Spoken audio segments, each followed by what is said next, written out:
श्री शिवाय नमस्तुभयम।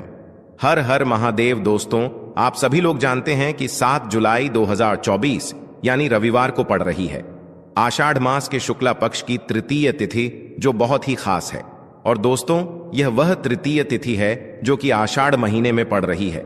दोस्तों, इसी दिन किया जाने वाला पंडित जी द्वारा बताया गया एक लाल फूल और एक सफेद फूल वाले उपाय आप लोगों को जरूर करना चाहिए, क्योंकि दोस्तों यह एक ऐसा उपाय है जो कि हर दिन नहीं किया जाता। आषाढ़ महीने में जो शुक्ला पक्ष की तृतीय तिथि आती है उसी दिन किया जाता है। अगर आप लोगों ने इस उपाय को नहीं किया है या किसी कारणवश नहीं कर पाए हो तो इस आषाढ़ तृतीय तिथि के दिन इस उपाय से मत चूकना। दोस्तों देखिए, यह दिन इतना खास होता है, इतना महत्वपूर्ण होता है। देखा गया है कभी कभी बड़े बड़े पूजा पाठ अनुष्ठान से जो मनोकामना पूर्ण नहीं होती है, वह आषाढ़ तृतीय के दिन एक छोटे से उपाय करने से ही आपकी मनोकामना पूर्ण हो जाती है। और बहुत सारे लोगों ने इस उपाय को किया भी है और उनको इस उपाय को करने का फल भी जरूर मिला है। अगर आप लोग भी इस उपाय को इस तृतीय के दिन करना चाहते हैं तो आप इस उपाय को पहले अच्छे से समझ लेना, सुन लेना, उसके बाद करना। आपको इस उपाय का फल जरूर मिलेगा, आपकी सभी मनोकामनाएं पूरी हो जाएंगी। दोस्तों, हम आपको यहां पर बता दें कि यह जो एक लाल फूल और एक सफेद फूल वाले उपाय है, यह उपाय पंडित जी ने अपनी अभी की सीहोर की कथा में ही बताया है। और इस उपाय को करने से आपके घर में चाहे किसी भी प्रकार की दुख और समस्या क्यों ना चल रही हो, आपको उसका कारण भी नहीं पता है कि भाई यह समस्या किस कारण से चल रही है, उसका कुछ भी कारण हो सकता है। जैसे पितृ दोष हो सकता है, काल सर्प दोष हो सकता है, या किसी भी तरह का मंगल दोष भी हो सकता है, और भी बहुत तरह के दोष होते हैं, कुछ भी हो सकता है। पर आपको इस उपाय को करने के लिए अपने दोष को पता लगाने की भी जरूरत नहीं है। आपके घर में किस कारण से इतनी दुख और परेशानी आ रही है, वह भी आपको पता लगाने की जरूरत नहीं है।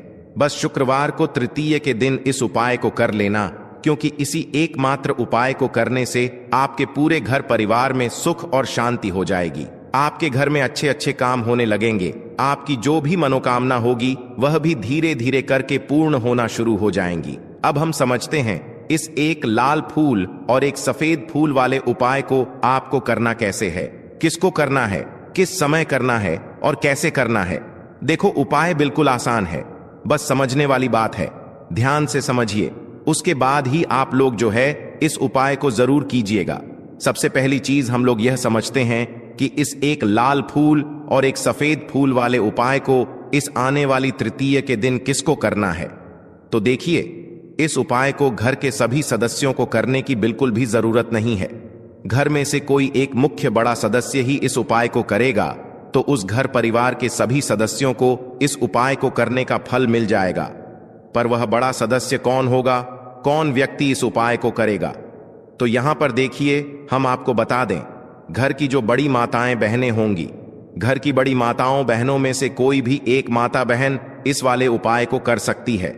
अपने पूरे घर परिवार के लिए घर में सभी सदस्यों को इस उपाय को करने की जरूरत नहीं है। मात्र घर की जो बड़ी माताएं बहनें हैं, उनमें से कोई भी एक माता बहन इस वाले उपाय को करेगी तो उसके घर परिवार के पूरे सदस्यों को इस उपाय का फल मिलेगा।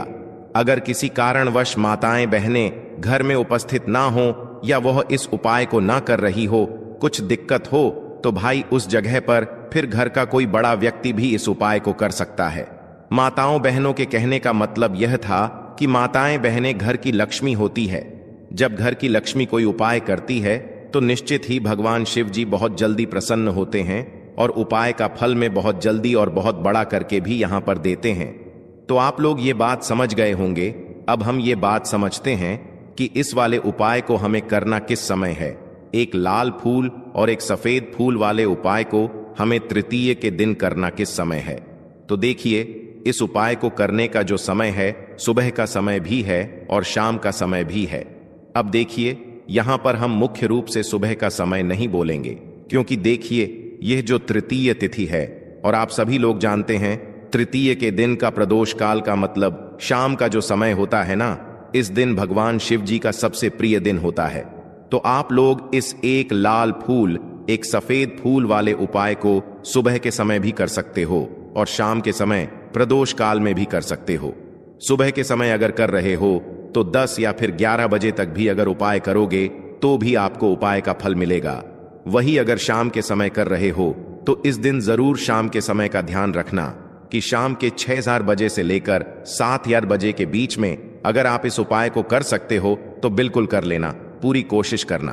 पर अगर किसी कारणवश इस समय के बीच में ना कर पाओ तो रात 8 बजे तक भी अगर आप उपाय को करोगे तो आपको उपाय का फल जरूर मिलेगा। यह बात आपको समझ आ गई कि आप इस उपाय को सुबह और शाम दोनों समय कर सकते हो। मतलब करना आपको एक ही समय है, घर में से किसी एक ही बड़े व्यक्ति को करना है, पर एक ही बार इस उपाय को करना है, दोनों समय नहीं करना है। आपको जो समय अच्छा लगे आप उस समय पर इस वाले उपाय को कर सकते हैं। तो चलिए जानते हैं इन विशेष उपायों के बारे में। लेकिन उससे पहले जो भी मेरे भाई मेरी प्यारी बहनें आज चैनल पर पहली बार आए हैं या मेरी आवाज आज पहली बार सुन रहे हैं, अगर आप भी महादेव के सच्चे भक्त हैं तो वीडियो को लाइक और चैनल को सब्सक्राइब जरूर कर लें और कमेंट बॉक्स में लिखें हर हर महादेव, ओम नमः शिवाय। देखो, अब सबसे महत्वपूर्ण बात आती है कि इस उपाय को हमें करना किस लिए है। जैसा कि हमने अभी आपसे बोला कि इस उपाय को करने के बाद आपके जीवन में बहुत सारी खुशियां आएंगी, आपकी मनोकामनाएं पूर्ण होंगी, आपकी धन की समस्या दूर होगी, आपकी पैसों की समस्या दूर होगी। अब देखिए, अगर आप लोग सोच रहे हो कि भाई हमें अपना घर बनाना है पर घर बनाने के लिए पैसा नहीं है, हमें गाड़ी लेना है पर गाड़ी लेने के लिए पैसा नहीं है, हमें जमीन लेना है पर जमीन लेने के लिए पैसों की कमी पड़ी, डीडीए रही है, अगर ऐसी ही दिक्कत परेशानी या किसी भी तरह की धन से जुड़ी हुई समस्या या पैसों से जुड़ी हुई समस्या अगर आपके जीवन में चल रही है तो यह उपाय निश्चित ही आपके जीवन में बहुत सारे फल कर दे सकता है।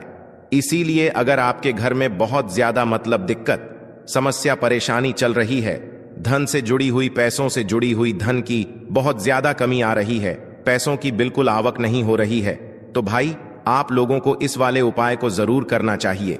घर में से किसी एक भी बड़े व्यक्ति को अब इस उपाय में करना क्या है, वह सबसे पहले हम लोग जान लेते हैं उपाय की सामग्री।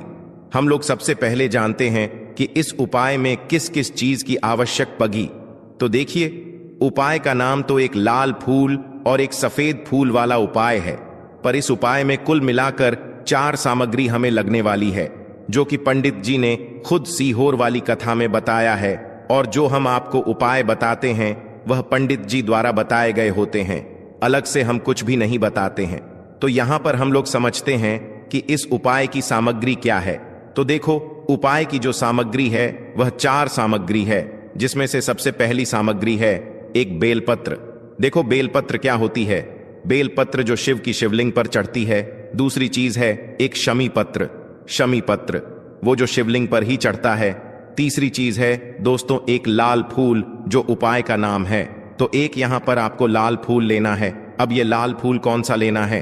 देखो, शिवलिंग के ऊपर जो लाल फूल चढ़ता हो उनमें से कोई भी एक लाल फूल पसंद कर लेना और वो कहीं से तोड़कर या कहीं से खरीद कर लेकर आना और उस लाल फूल को उपाय में प्रयोग कर लेना। उसके बाद में एक सफेद फूल का विशेष रूप से ध्यान रखना, जो सफेद फूल शिवलिंग पर चढ़ता हो सिर्फ वही सफेद फूल लेकर आना, इसके अलावा कुछ मत लेकर आना, लेकिन केतकी का मत लेना। तो एक एक मात्रा में ही आपको यह चारों सामग्री चाहिए, एक बेलपत्र, एक शमी पत्र, एक लाल फूल और एक सफेद फूल।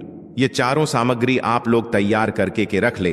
प्रदोष काल में या सुबह के समय जब भी आप इस उपाय को कर रहे हैं, जैसे ही आपके उपाय की सामग्री तैयार हो जाती है तो क्या हम सीधा उपाय को करने के लिए इन चारों सामग्री को लेकर उपाय करने के लिए जा सकते हैं।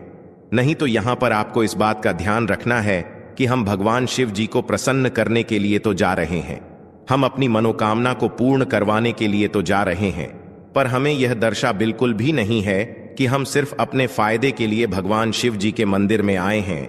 इसलिए हम इस उपाय को करने के साथ साथ में भगवान शिव जी की पूजन अर्चना के लिए कुछ सामग्री भी जरूर लेकर जाएंगे। जैसे कि सुबह के समय अगर आप उपाय को कर रहे हो इस एक लाल फूल और एक सफेद फूल वाले उपाय को, तो भाई सुबह के समय आपको एक लोटा जल लेकर जाना है। जो लोग प्रतिदिन शिव जी के मंदिर जाते हैं, पूजन अर्चना करते हैं, जल चढ़ते हैं, फूल बेलपत्र सब कुछ चढ़ाते हैं, भाई वह अपनी पूजन अर्चना वैसी की वैसी ही करना। बाकी जो सिर्फ उपाय को करने के लिए जा रहा है, जो कुछ भी लेकर नहीं जा रहा है, उसे कम से कम एक लोटा जल अपने घर से जरूर भरकर लेकर जाना। अगर आप उपाय को कर रहे हो, है ना, क्योंकि इस वाले उपाय को आप भगवान शिव जी की पूजन अर्चना करने के बाद ही करना।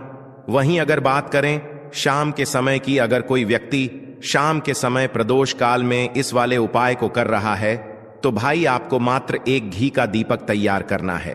ये बात हम हमेशा बोलते हैं, शाम के समय प्रदोष काल में कोई कर रहे हो ना, तो दीपक का विशेष महत्व होता है। तृतीय के दिन का प्रदोष काल में जो भी व्यक्ति दीपक जलाता है ना, भगवान शिव जी के मंदिर में भाई, उसके जीवन से सारी दुख और परेशानियां भी दूर होती हैं। तो भाई इस दिन दीपक का विशेष रूप से ध्यान रखना आप लोग। अगर आप इस उपाय को शाम के समय प्रदोष काल में कर रहे हो, है नाना, ये जो दीपक आप लोग लोगे या आटे का लोगे, जो आटा आप घुन दोगे उसके अंदर कुछ भी मत डालना, मात्र साधा आटा लगाकर उसे तैयार कर लेना और एक मीडियम साइज का दीपक तैयार कर लेना। वह दीपक ना ज्यादा छोटा हो ना ज्यादा बड़ा हो, है ना। उसके बाद में दीपक आपका तैयार हो जाए तो इसके अंदर जो बत्ती रखोगे वह गोल बत्ती रखोगे। देखो, गोल बत्ती भी दो तरह की होगी, एक बाजार की और एक घर वाली। तो कोशिश करना अपने घर में जो रुई रखी हुई है, उस रुई से आप लोग एक गोल बत्ती अपने ही हाथों से बनाओ। उपाय का फल अच्छा मिलता है। भगवान शिव जी जल्दी प्रसन्न होते हैं। जब हम किसी भी उपाय को अपने हाथों से परिश्रम करके तैयार करते हैं, तो आपको उस दीपक के अंदर एक गोल बत्ती रख देनी है। इसके अंदर जो चीज आप लोग डालोगे वह डालोगे, लोगे वो डालोगे। शुद्ध देसी गाय का घी, इस बात का विशेष रूप से ध्यान रखना, शुद्ध देसी गाय का घी ही डालना है, तेल वगैरह नहीं। आज के दिन तो मत डालना, तृतीय के दिन, क्योंकि भगवान शिव जी का सबसे प्रिय दिन और प्रिय समय पर हम लोग इस वाले उपाय को कर रहे हैं। तो थोड़ा सा शुद्ध देसी गाय का घी इतना डालना कि वह दीपक कुछ समय तक चल सके। ना बाजार वाला मिलावटी घी डालना, ना भैंस का घी डालना। शुद्ध देसी गाय का घी आपको ढूंढने में थोड़ी मतलब मेहनत लगेगी और भी मिलेगा, पर गाय के घी से भगवान शिव जी प्रसन्न होते हैं और उसी शुद्ध देसी गाय की घी से घर में बरकत भी बनी रहती है और हमारे घर में सुख शांति भी बनी रहती है। इसलिए इस शुद्ध देसी गाय का घी को अपने घर में हमेशा रखा करो। वह भगवान शिव जी के कार्यों में भी उपयोग में आता है और उपायों में भी हम लोग प्रयोग कर सकते हैं। तो यहां पर आपकी सारी तैयारियां हो चुकी हैं। उपाय को करते समय शुद्धता का विषय रूप से ध्यान रखिएगा। सुबह कर रहे हो तो भाई सुबह तो आपको स्नान करना ही करना है। बाकी शाम को कर रहे हो तो शाम को मात्र हाथ मुंह धोकर भी आप लोग इस वाले उपाय को कर सकते हो। कोई दिक्कत वाली बात नहीं है भाई। उपाय की पूरी सामग्री तैयार करके और पूजन सामग्री लेकर आपको भगवान शिव जी के मंदिर पहुंचना है, जो आपके घर के पास में हो, जहां पर शिवलिंग विराजित हो, शिवालय हो, वहां पर आप लोगों को पहुंचना है। और जैसे ही आप भगवान शिव जी के मंदिर में पहुंचते हो, वहां जाकर उपाय शुरू नहीं करना है। पहले आपको भगवान शिव जी की पूजन अर्चना करना है। पूजन अर्चना कैसे करोगे? सुबह के समय गए हो तो एक लोटा जल वगैरह जो भी पूजन सामग्री लेकर गए हो, उससे पहले पूजन सामग्री आप लोग मतलब पूजन भगवान शिव जी की कर लो। जो व्यक्ति सिर्फ एक लोटा जल लेकर गए हैं, वो शिव जी की शिवलिंग पर मात्र एक लोटा जल एक धारा से धीरे धीरे करके चढ़ लो, है ना। अपनी पूजन अर्चना आप लोग जो है पूरी कर लो पहले। उसी के बाद अगर आप शाम के समय कर रहे हो तो पहले जाकर बैठना है भगवान शिव जी के शिवलिंग के पास में। आप जो दीपक तैयार करके लेकर आए हो, उस दीपक को पहले जलाना है। यह जो दीपक आप लोग जलाओ गना, ये किसी और की माचिस से मत जलाना, अपनी ही माचिस अपने ही घर से लेकर आना और इस दीपक को अपने ही माचिस से जलाना। अगर आपने मंदिर की माचिस या किसी और की माचिस ले ली, इस उपाय को करने में इस उपाय का फल उस व्यक्ति को भी तो बहुत मिल जाएगा। इस बात का ध्यान रखना। अपने घर से अपनी ही माचिस लेकर जाना और इस दीपक को जलाना। दीपक को जलाने के बाद भगवान शिव जी की शिवलिंग के पास में रख देना। शिवलिंग के इतना पास में मत रखना कि भगवान शिव जी को आंच लगे। थोड़ी सी दूरी बनाकर ही जो है इस दीपक को शिवलिंग के पास में आप लोग रख दीजिएगा। अब जैसे ही आपकी पूजन अर्चना हो जाती है, भगवान शिव जी के शिवलिंग के सामने या आसपास कहीं पर भी बैठ जाइए उपाय को करने के लिए। और उपाय को करने से पहले आप लोग अपनी वह चारों पूजन सामग्री निकाल लीजिए। उपाय की जो सामग्री है वो निकाल लीजिए और भगवान शिव जी के शिवलिंग के ऊपर एक माता अशोक सुंदरी जी का स्थान देख लीजिए। माता अशोक सुंदर जी का जो स्थान होता है वो जलाधारी के ऊपर होता है, जलाधारी के बिल्कुल बीचों बीच में होता है। आप लोगों ने देखा भी होगा शिवलिंग की जलाधारी होती है, जलाधारी के बिल्कुल बीचों बीच का जो स्थान होगा वो माता अशोक सुंदर जी का स्थान होगा, क्योंकि यहीं पर हमें ये जो है उपाय को करना है। सबसे पहली चीज, अब हम उपाय को करना शुरू करते हैं। आप सबसे पहले अपनी एक बेल पत्र उठा लो। एक बेल पत्र को आपको माता अशोक सुंदरी जी वाले स्थान पर सबसे पहले समर्पित करना है। बेल पत्र की डंडी का मुख होगा जलाधारी की तरफ, जहां से जल बहता है और नीचे गिरता है, और बीच वाली बड्डी पत्ती का मुख मतलब शिवलिंग की तरफ होगा। इस तरीके से आपको इस बेल पत्र को माता अशोक सुंदरी जी वाले स्थान पर समर्पित कर देना है। उसके बाद में अपनी एक शम पत्र उठा लो जो आप उपाय के लिए लेकर आए हुए हो। शम पत्र को उठाकर शमी पत्र की भी जो डंडी का भाग होगा वह जलाधारी की तरफ करके, जहां से जल बहता है नीचे गिरता है उस तरफ करके, और पत्ती वाला भाग शिवलिंग की तरफ करके इस शमी पत्र को भी उस बेल पत्र के ऊपर आपको समर्पित कर देना है। समर्पित करने के बाद अब आप ले लो अपना एक लाल फूल जो आप उपाय को करने के लिए लेकर आए हुए हो। इस लाल फूल का जो खिला हुआ भाग होगा, चाहे वह गुलाब का फूल हो चाहे कोई सा फूल जो शिवलिंग पर चढ़ता हो, भाई उस फूल का जो खिला हुआ भाग होगा वह शिवलिंग की तरफ होगा। बाकी जो पीछे का भाग होगा फूल का वो जलाधारी की तरफ, जहां से जल बहता है नीचे गिरता है उस तरफ होगा। और आखिरी में आपका जो एक सफेद फूल बचा हुआ है, इस सफेद फूल को भी आपको लेना है, और सफेद फूल का जो खिला हुआ भाग होगा वो शिवलिंग की तरफ होगा, जहां पर शिवलिंग रखा हुआ है उस तरफ होगा, और डंडी का भाग जलाधारी के पीछे की तरफ हो जाएगा, मतलब जो जहां से जल बहता है और नीचे गिरता है। जब आप लोग एक बेल पत्र, एक शमी पत्र और एक लाल फूल, एक सफेद फूल चढ़ा रहे हो, तो उस समय आप लोगों को कांता भगवान या कांता चक्र का नाम लेते हुए ही जो है इस उपाय को करना है, और भगवान शिव जी और नारायण जी का स्मरण करते हुए ही इस उपाय को आपको करना है। तो जब भी आप एक बेल पत्र, एक शमी पत्र, एक लाल फूल और एक कमी हो रही है, जो भी दुख और समस्या परेशानी चल रही हो, आपको अपनी वह दुख और परेशानी जो है भगवान शिव जी से उपाय को पूरा करने के बाद वहीं पर पास में बैठकर बोल देना है। हाथ जोड़ के आंखें बंद करके अपनी परेशानी और श्री शिवाय नमस्तुभयम का जाप करना है। दोस्तों, आज हमने इस वीडियो में कुछ उपाय बताए हैं जो आपको करने हैं। अगर आपको वीडियो अच्छी लगी हो तो वीडियो को 1 लाइक और चैनल को सब्सक्राइब जरूर करें।